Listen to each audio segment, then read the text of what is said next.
Greetings 11th class political science students. Welcome back to our channel. Hope you all are doing great. And today we are here with the part 4th of the chapter freedom. We have completed 3 parts, and in the last class we have discussed the idea of Swaraj along with the idea of Subhash Chandra Bose over the topic freedom. What is the meaning of freedom? We have also understood that where do the constraints come from, right? So sources of constraints we have discussed in last class specially. I hope that part is clear to all of you, and today we are going to move forward in that similar direction only, in which we will discuss why do we need constraints. Someone says that if we are free, then why there is a need of constraints, right? So all the constraints are bad. आपके दिमाग में भी questions आए होगा ना, questions आए होंगे कि हमें क्यों जरूरत है फिर कंस्ट्रेंट्स की। अगर हम फ्री हैं तो फिर कंस्ट्रेंट्स कैसे, और अगर कंस्ट्रेंट्स हैं तो फिर हम फ्री कैसे। सपोज अगर आप लोगों को बोला जाए कि यू आर इंडिपेंडेंट, तो फिर इट मीन्स क्या है, आपके ऊपर कोई कंस्ट्रेंट नहीं होना चाहिए, कोई बाउंडेशन नहीं होनी चाहिए। और अगर बाउंडेशन है तो फिर आपको ऐसे क्यों बोला जाता है that you are free, you are independent. Getting my point? तो वही रीड करोगे, क्या ये जो कंस्ट्रेंट्स होते हैं क्या ये हमेशा ही नेगेटिव होते हैं, या इनका कुछ लॉजिकल पॉइंट ऑफ व्यू भी होता है? क्या कोई ऐसा लॉजिकल थिंग है जिसके लिए आपको जरूरत है कंस्ट्रेंट्स की? Is there anything positive in the constraints? Why do we need? अब देखो, we can not live in a world where there are no constraints. अब देखो, अगर कंस्ट्रेंट, अब आप ही सोच के देखो, अगर एक ऐसी सोसाइटी है जिसमें किसी की फ्रीडम के ऊपर ना कोई बाउंडेशन नहीं है, so what will be there, which kind of society that will be? You will be able to understand, you will be able to examine easily कि वो सोसाइटी कैसी होगी, जो हमेशा से कैसी होगी, जिसमें लोग जो जैसा चाहे वैसा करेंगे, there will be no any kind of constraints over them. तो वो फ्रीडम कैसी होगी? ऑफ कोर्स वो फ्रीडम वैसी होगी जिसमें माइट इज राइट होगा, जिसमें जो ज्यादा पावरफुल होंगे हमेशा वो वीक पीपल को प्रेशराइज करेंगे, राइट? तो मतलब आप एक ऐसी सोसाइटी में रह ही नहीं सकते जहां पर कंस्ट्रेंट नहीं है, क्योंकि अगर कंस्ट्रेंट नहीं है तो फिर हर कोई अपनी फ्रीडम को एक्सट्रीम वे में यूटिलाइज करेगा, right? We need some constraints और else society would descend into choice. मतलब अगर आपने कंस्ट्रेंट अगर यूज नहीं किए तो हमें जरूरत है, अगर अदरवाइज ऐसा नहीं हुआ तो सोसाइटी कैसी हो जाएगी? क्लैशेस में, डिफरेंसेस में डिवाइड हो जाएगी, राइट? फिर हर कोई सोसाइटी को अपने अकॉर्डिंग मोल्ड करने की कोशिश करेगा, डेवलपमेंट करने की कोशिश करेगा। हर कोई चाहेगा that I should get more profit, है ना? And just because of that society will be in the problems only. Getting my point? Differences में exist between people regarding their ideas and opinions. अब देखो, कंस्ट्रेंट्स क्यों जरूरी है? अब सोसाइटी है, lot of people are living there, अगर बहुत सारे लोग रह रहे हैं तो of course their ideas will be unique, every person will be having different idea over the similar topic. In your class also ना, सपोज आपकी क्लास में 20-30 स्टूडेंट्स हैं, तो अगर एक सिमिलर टॉपिक आप उनको देते हो ना, तो हर एक बच्चे को उस पर ना हो सकता है कोई एक नया आइडिया प्रोवाइड हो जाए कि नहीं ऐसा नहीं होना चाहिए। दूसरा बच्चा आपको उसी बारे में कोई नया आइडिया प्रोवाइड करवा सकता है। कोई बोलेगा नहीं मैं तो इस बात से एग्री नहीं हूं, दूसरा बोलेगा नहीं मैं इस बात से एग्री नहीं हूं। इट मीन्स क्या है, अगर आप सोसाइटी में रह रहे हो तो ऑफ कोर्स क्या होगा, लोगों के ideas, opinions, they will be different and they may have conflicting ambitions. और सबसे बड़ी बात, उनके बीच में कन्फ्लिक्ट्स भी हो सकते हैं, उनके एम्बिशंस के रिगार्डिंग जो गोल्स वो लोग सेट करते हैं, टारगेट जो लोग सेट करते हैं, तो ऑफ कोर्स उनमें भी कन्फ्लिक्ट्स होंगे। दे मे compete to control scarce resources।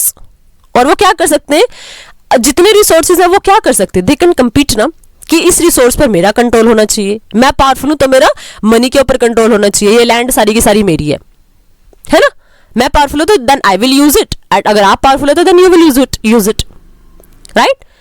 There are numerous reasons why disagreements may develop in a society which may express themselves through open conflict।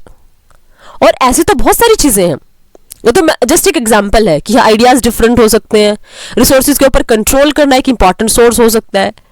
इसके अलावा तो बहुत सारे सोर्सेज हैं, बहुत सारे रीजन हैं डिसएग्रीमेंट के। आप एक छोटे से टॉपिक के ऊपर भी एक दूसरे से डिसएग्री हो सकते हो, है ना। और वही डिसएग्रीमेंट फिर लीड करती है सोसाइटी को, किसमें, जिसकी वजह से सोसाइटी में कॉन्फ्लिक्ट्स अराइज होते हैं, right. We see people around us ready to fight for all kinds of reasons ranging from the serious to the trivial. और आप लोग देख पा रहे हो, कई बार हम सीरियस बातों पर फाइट कर रहे होते हैं, लेकिन कई बार हमें लगता है हम यूजलेस चीजों पर लड़ रहे हैं, और उस सोसाइटी में चीजें हैपन हो रही हैं। जब आप लोग देखो, अगर आप सोसाइटी में हो, आप डेवलपमेंट के नाम पे फाइट करो, एजुकेशन के नाम पे गवर्नमेंट से फाइट करो कि ये चीजें होनी चाहिए, ये फैसिलिटी हमारे पास होनी चाहिए, बट आप लोगों को कई बार देखने को क्या मिलता है, we are just fighting on the useless topics only. हम रिलीजन के नाम पे लड़ रहे हैं, हम कास्ट के नाम पे लड़ रहे हैं, लिंग्विस्टिक बेसिस पे हम लोग फाइट कर रहे हैं। तो कई बार आप लोग क्या देखते हो कि जो डिफरेंसेस हो सकते हैं ना, हम जो फाइट करने के रीजन हो सकते हैं, वो कई बार तो सीरियस होते हैं, और कई बार वो ऐसे थे जिनका कोई लॉजिकल बेस ही नहीं होता है। Rage while driving on the roads, fighting over parking spaces, quarrel और हाउसिंग और लैंड। ये देखो कैसे कैसे टॉपिक्स। कई बार आप लोगों ने क्या देखा, कई बार आप ना रोड पे जा रहे हो तो even then you can have a fight with any other person. हो सकता है कोई रॉन्ग डायरेक्शन से आ गया, आपका हो सकता है आप उसे स्ट्राइक होते होते बच गए, तो फिर आप क्या बोलोगे, इट वॉज योर फॉल्ट, है ना। तो वो क्या हो सकता है, that can also the reason for the quarrel, disagreement, right.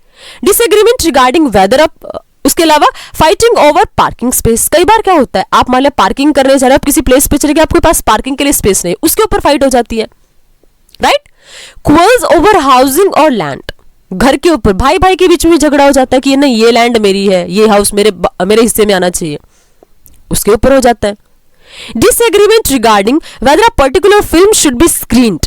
और कई बार आप लोगों ने देखा होगा ना, कई बार कोई मूवी होती है जिसके ऊपर बहुत सारी कंट्रोवर्सीज होती हैं, और स्पेशली जो हिस्टोरिकल मूवीज बनती हैं, कोई पर्टिकुलर कम्युनिटी बोलती है नहीं इस मूवी में जो सीन है ना वो हमारी कम्युनिटी के अगेंस्ट है, इसमें रियलिटी नहीं है, इसमें हमारे अगेंस्ट में चीजें शो हुई हैं, that's why we are not allowing you to show it on the screen.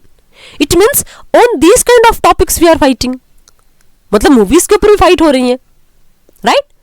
All these and many other issues can lead to conflict and violence. और ये देखो दिखने में कैसे हैं, all these topics are very small, right, बिल्कुल छोटे छोटे टॉपिक्स हैं, बट इवन दैन ये हमेशा कॉन्फ्लिक्ट्स और वायलेंस में क्या हो सकते हैं, डेवलप हो सकते हैं, right. Perhaps even loss of life. और कई बार तो क्या होता है, अगर आप लोगों के आइडियाज को मान लिया नहीं सुना जाए तो हमेशा क्या हो सकता है, लाइफ का लॉस तक हो सकता है।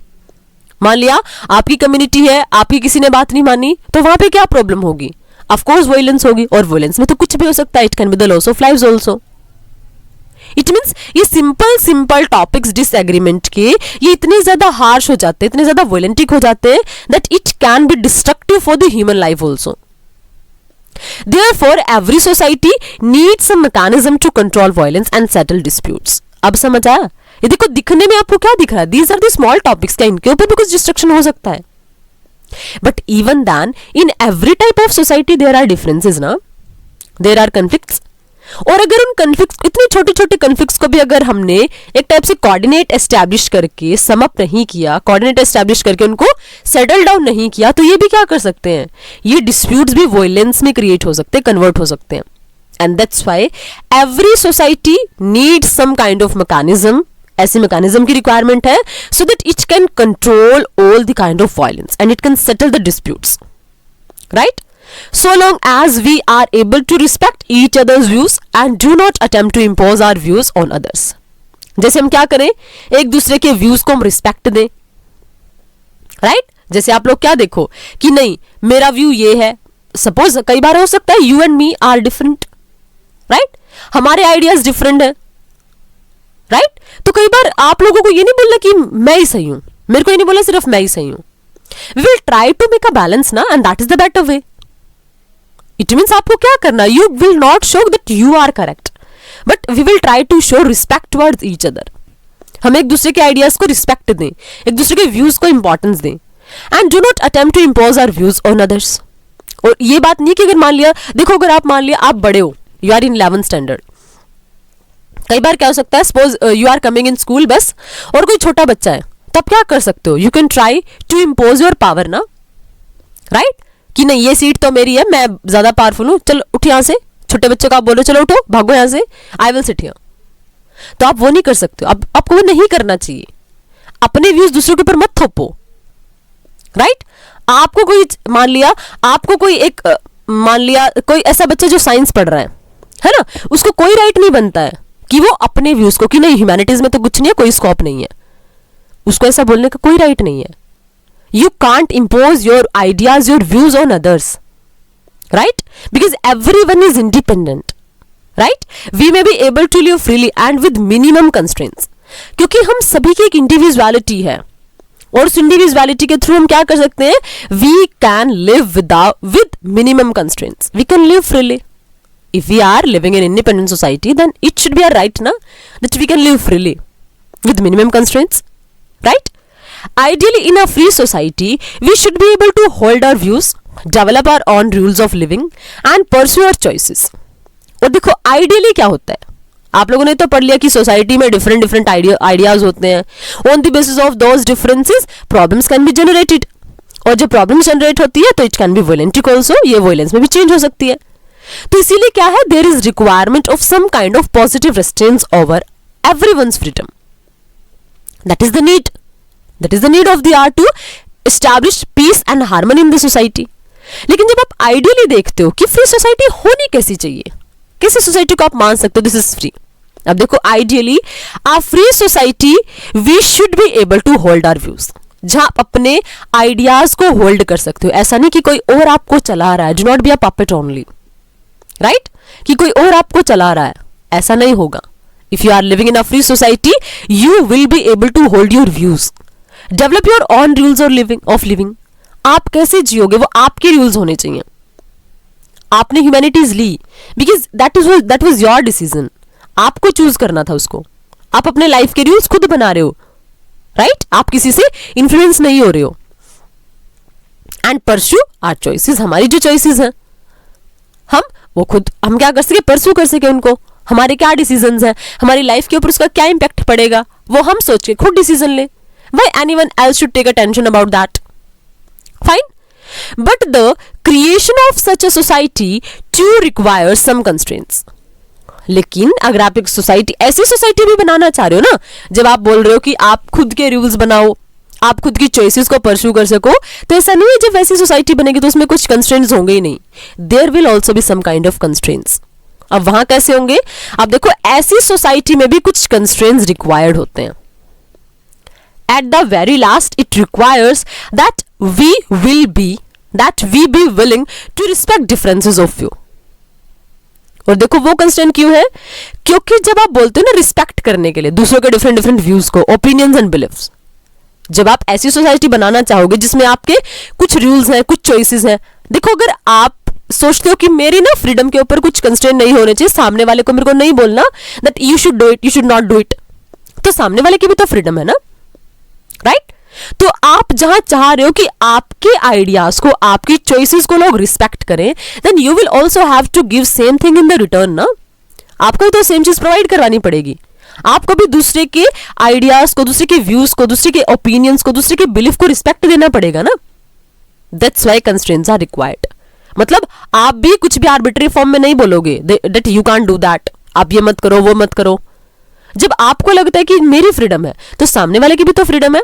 इट मीन्स जब आपकी फ्रीडम के ऊपर कुछ रेस्ट्रिक्शंस लगेंगे तो ही तो सामने वाला कुछ अपने आपकी तरीके से जी सकेगा ना, जैसे आप खुद के लिए चाह रहे हो, right? However, sometimes we think that a strong commitment to our beliefs requires that we must oppose all those who are differ from or reject our views. कई बार हमें क्या लगता है कि जो हमारे आइडियाज है ना, हमारे आइडियाज ही सही हैं. We are strongly committed towards that. And just because of that, हमें क्या करना चाहिए? हमें oppose कर देने चाहिए उन लोगों के आइडियाज जो हमसे डिफरेंट है. हमें उन सब के व्यूज को ना रिजेक्ट कर देना चाहिए. कई बार हमें ऐसा ही लगता है ना, and specially in the age in which you are, आपको फील होता है कि पेरेंट्स भी गलत बोल रहे हैं, दिस इज नॉट करेक्ट, है ना? पेरेंट्स आपको रोकते टोकते, then you feel no it should not be there, now we are young enough, हम तो अपने डिसीजंस खुद ले सकते हैं. Then you feel that kind of thing. तो आपको क्या फील होता है? That those who are having different view in comparison of you should oppose all those ideas. ये आपके माइंड में बहुत बार आता है. वी सी देयर व्यूज और ways of living as unacceptable और इवन अनडिजायरेबल. हम क्या देखते हैं कि जो उनके व्यूज हैं, suppose even parents, even teachers जो आपको बोलते हैं है ना, आपको वो भी कई बार वो चीजें बुरी लग जाती हैं, क्योंकि आप क्या लगते हो कि हम एक फ्री कंट्री में रह रहे, फिर बार बार हमें क्यों बोला जाता है पढ़ लो भाई पढ़ लो, right? Why everyone is forcing us to do that we are not willing to do. तो कई बार आपको क्या लगता है कि दूसरे के जो व्यूज हैं, जो वे है सोचने का, लिविंग का, वो अनएक्सेप्टेबल है, अनडिजायरेबल है, राइट? क्यों? क्योंकि वो आप नहीं चाहते कि वो ऐसा करे, that is completely undesirable. Under such circumstances, we need some legal and political restraints to ensure that differences may be discussed and debated without one group cursively imposing its view on the other. यहां आपको क्या चाहिए? यहां आपको चाहिए कुछ restrictions, right? आप देखो, जैसे आपने अपने लिए सोचा कि नहीं, there should be no any kind of limits on my rights. Getting my point? ऐसे सामने वाला भी तो सोच रहा होगा, फाइन? तो अब ऐसे पोजीशन में क्या होगा? देयर इज वेरी कॉमन कि आपके आइडियाज में कन्फ्लिक्ट्स होंगे, और जब वो कन्फ्लिक्ट्स होंगे तो that will create a problematic situation only, right? तो ऐसे में क्या है, under such circumstances we need some legal and political restraints. ऐसे सर्कमस्टांसेस में आपको कुछ लीगल और पॉलिटिकल रेस्ट्रेंट्स की रिक्वायरमेंट है। क्यों? टू इंश्योर दैट डिफरेंसेस में बी डिस्कस्ड, ताकि डिफरेंसेस को डिस्कस किया जाए। अगर आपका व्यू मेरा व्यू डिफरेंट है तो हम डिस्कस करें ना, कुछ कॉमन कंक्लूजन निकल के आएगा, बजाय कि इसके मैं अपनी बात को आप लोगों पर इंपोज करूं, आप अपनी बात को मेरे ऊपर इंपोज करो। So rather than what should we do? We should discuss our ideas ना collectively, so that we can get something positive, right? और बजाय इसके कि हम क्या करें कि एक group coercively imposing its view on the other, बजाय इसके कि हम अपने आइडियाज एक दूसरे पर इंपोज करना शुरू कर दें, बजाय इसके हमें क्या करना चाहिए? We should try to understand everyone, each other, right? वो still we may be confronted with attempts to bully or harshes us so that we conform to their wishes. और कई बार क्या हो सकता है, हम कई बार क्या कर सकते हैं, कई बार हार्श भी हो सकते हैं, है ना? मतलब जो लोग हमारे आइडिया से मैच नहीं करते, कई बार आपको क्या लगता है, no this is not correct, आप हार्श भी हो सकते हो, right? If so we may want stronger support from law to ensure that my freedom is protected. और कई बार देखो, अगर आपको लगेगा कि आपकी फ्रीडम ना हार्श हो रही है, कोई उसको क्या कर रहा है, डिस्ट्रॉय कर रहा है, डिस्ट्रक्ट कर रहा है, तो ऐसी सिचुएशन में आपको क्या लगेगा कि नहीं, कुछ तो होना चाहिए भाई जिसकी वजह से मैं फ्री रहूं। आप देखो एक easy example, suppose you are reading in the school, right? और आपने होमवर्क नहीं किया and teacher has beaten you, तो आपके दिमाग में क्या जाएगा? ऐसा कोई लॉ है जिसके थ्रू टीचर्स को पनिशमेंट मिल सकती है? जाता है ना? That's a very common thing. क्यों? क्योंकि आपको लगता है कि जो टीचर की वो फ्रीडम है ना कि वो आपको पीटे, उसके ऊपर कुछ रिस्ट्रिक्शंस होनी चाहिए। Getting my point?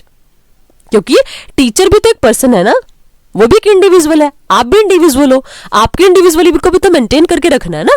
और वो कब मेंटेन रहेगी? जब टीचर की इंडिविजुअलिटी के ऊपर कुछ रिस्ट्रिक्शंस लगेंगी, ताकि वो आर्बिट्री फॉर्म में आप लोगों को बीट ना कर पाए। समझ आया? इसलिए उस पोजीशन पे आप लोग क्या सोचते हो? That some law should be there should be any kind of protection जो आपकी फ्रीडम को प्रोटेक्ट करके रख सके। समझ आया? Now I think now it's clear. अब देखो फिर क्या है, the important question however is to identify which constrain on freedom are necessary. अब फिर क्वेश्चन ये है, अब देखो यहां तक आपको इतना तो समझ आया कि रेस्ट्रिक्शंस जरूरी है ना?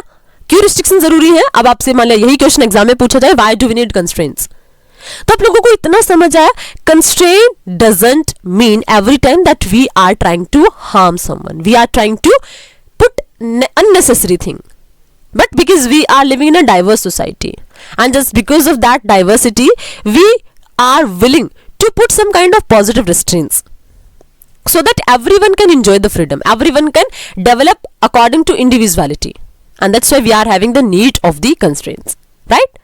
We have understood it completely, but अब एक important question आता है। अब वो important question क्या है? is to identify which constraint on freedom are necessary and justifiable and which are not. अब क्वेश्चन कौन सा इंपॉर्टेंट है? अब क्वेश्चन ये इंपॉर्टेंट है कि फ्रीडम के ऊपर कौन सा कंस्ट्रेंट, कौन सी रेस्ट्रिक्शन है वो नेसेसरी है, जस्टिसेबल कौन सी है।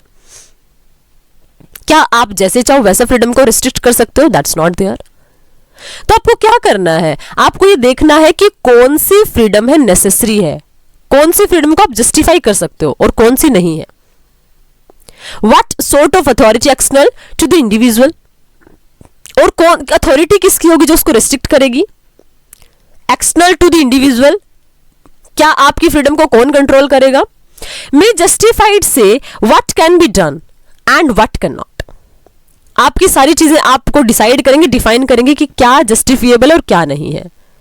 Further, are there any areas of our life and action that should be left free to all external constraints. क्या कोई एक ऐसा एरिया भी हो सकता है हमारी लाइफ का जिसको आप बोलोगे कि ये तो फ्री है भाई, पूरी तरीके से फ्री है. Is there anyone, right. तो वो चीजें हम लोग डिस्कस करेंगे. वो कंस्ट्रेंट्स कहां से आएंगे, कैसे आप आइडेंटिफाई करोगे, कौन से को आपने मानना है कि रैशनल है. I think this is clear to all of you. Fine. Now we will discuss, firstly we will discuss the idea of liberalism. यहां तक समझ आई थिंक आप लोगों को.